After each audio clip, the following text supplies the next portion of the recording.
आज अगर हमको खराज अकीदत पेश करना है उन लोगों को जिन्होंने भारत का आईन और संविधान बनाया, तो आपको ताकतवर बनना पड़ेगा, आपको अपनी सियासी लीडरशिप को बनाना पड़ेगा, आप ही की सफों से कोई आपका लीडर बनना पड़ेगा। आज 26 नवंबर है और आज ही के दिन 26 नवंबर 1949 में हमारे मुल्क ने जो संविधान और आईन कॉन्स्टिट्यूशन बनाया गया था, जिसको बनाने में बाबा साहब अम्बेडकर का बहुत बड़ा रोल रहा, उस आईन और संविधान को हमने अडॉप्ट किया और फिर 26 जनवरी 1950 को उस संविधान को लागू कर दिया गया।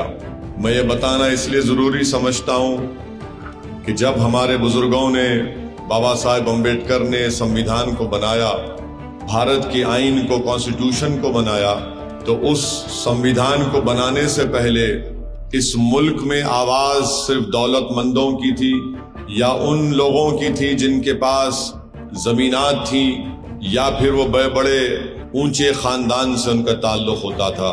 मगर जब इस मुल्क को संविधान बन गया, उसका अडॉप्ट किया गया और फिर उसको लागू किया गया 26 जनवरी 1950 को, तो वही संविधान आपको और हमको इस बात की इजाजत देता है कि हम भारत की जमहूरियत में अपने हक के लिए लड़ें, हम भारत की जमहूरियत को मजबूत करें चुनाव लड़कर। और अगर ये संविधान ना होता तो असदुद्दीन ओवैसी हैदराबाद से निकलकर गुजरात और अहमदाबाद में आपके इस इलाके में नहीं आ सकता था।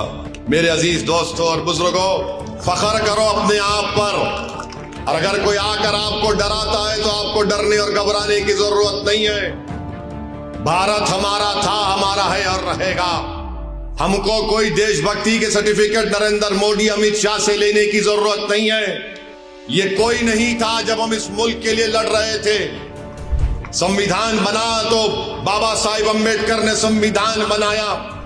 अगर बाबा साहब नहीं होते तो संविधान नहीं बनता।